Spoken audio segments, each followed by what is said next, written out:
reached Rad Steele's awesome toy review. I'm your man, Rad Steele. And today, I want to review Transformers Kingdom Scorponok. The little one. Transformers Kingdom War for Cybertron Trilogy Predacon Scorponok.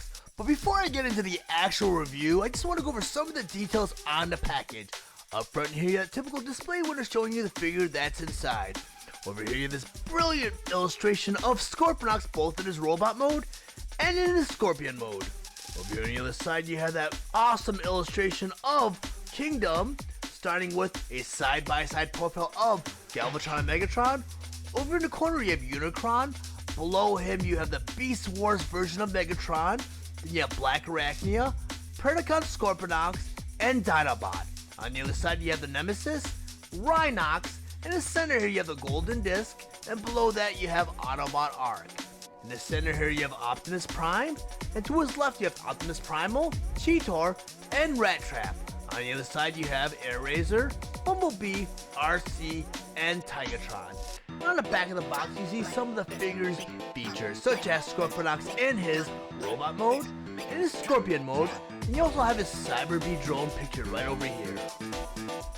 Transformers Kingdom Deluxe Class Predacon Scorponok. Predacon Scorponok's Hasbro ID number is WFC-K23. His Takara Tomy ID number is KD-17. Predacon Scorponok was released on July 20th, 2021, and Takara Tomy will release their version on January 29th of 2022.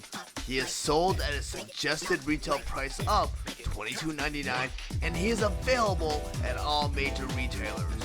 Predacon Scorponok was released along with other Transformers Kingdom Deluxe Class Wave 3 figures, Autobot Trax, Wheeljack, and Wingfinger.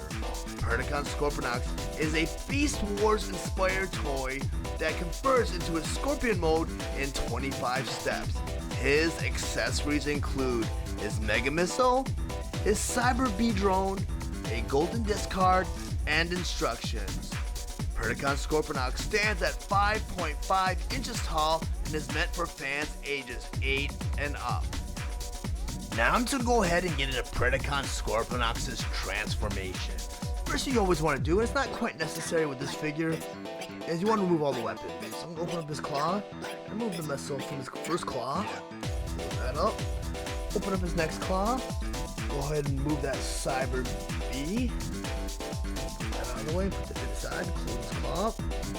Then they want you for the first step is go ahead and turn around Scorponok, and they want you to go ahead and open up all his legs.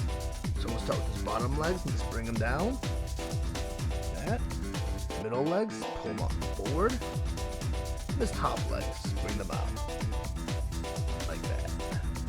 Now that you have them all spread out, go ahead and turn them back around. And next up they ask you to do is they want you to go ahead and bend his claws or his elbows at the L. The claws are moving forward. Like that. Bend them at the L again. L, I mean, the elbow should be bent in an L position like that. Then they want you to go ahead and take the claws and fold them out like that. Go ahead and do it to the other side. Then they want you to go ahead and open up his chest. Open up his chest. And you bend his head slightly into his chest. His chest does not open up that much as the furthest it goes. Then they want you to go ahead and bring the shoulders up behind the head. And they kind of hinge behind that. So arms are raised like that. Then they want you to go ahead and untab the torso. It comes undone like that. And they want you to go ahead and rotate his torso halfway. So the legs are like that. Okay, for the next part of the transformation, they want you to go ahead and lie Scorponok down. Like that.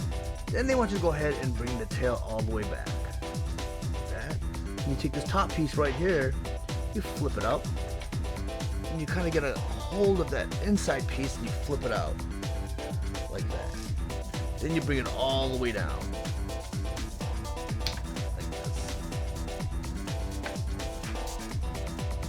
Now you go ahead and you turn Scorponok around.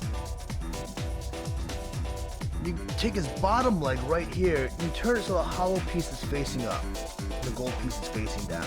Then you take the foot, and you lay it flat. You do the same to the top leg. You go ahead and you turn it so the hollow piece is facing up, and the gold piece is facing down. And you flatten the leg, or foot up, like that. Then what you want to do is you want to take the torso, and kind of push it so it's a little bit inside the tail.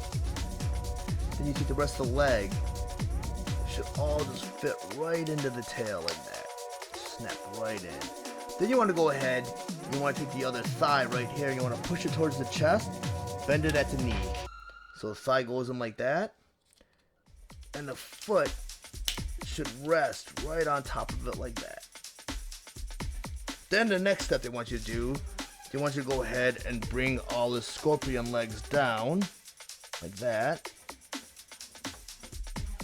So now you have Scorponok and his scorpion mode. But one other step you can do is you can go ahead and rearm him. That's why I said removing the weapons wasn't really necessary. But the next step of the instructions tells you to go ahead and put the Cyber Bee right here. So, and you go ahead and you put the missiles right in the other claw. You go ahead and close them up. And now you have Scorponok completely in his scorpion mode.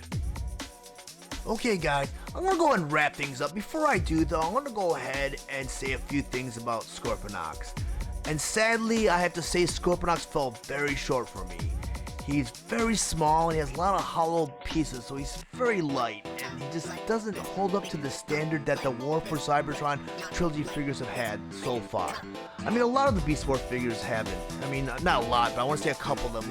Like Rat Trap and Cheetor kind of fell short for me. But some other ones excelled, like Tigatron excelled, Black Arachnia. They have a lot of good, but out of the whole toy line for the War for Cybertron trilogy, I want to say a lot of the Beast Wars figures kind of fell short because Beast Wars has some really high quality toys in the original series. And I have to say, if you see the vintage version of Scorponok sitting there on toy shelves and they are available because they're exclusively sold at Walmart, pick that one up over this one because this one is just not. I mean, it's not a great toy. I mean, he has a cool scorpion mode, but he just does not live up to the standard that this War for Cybertron trilogy has set. And I'm gonna go and bring in Tigatron to show you guys kind of the scale comparison. And let me move him over a little bit. I mean, Tigatron doesn't even fit the full frame, and he's halfway up the frame.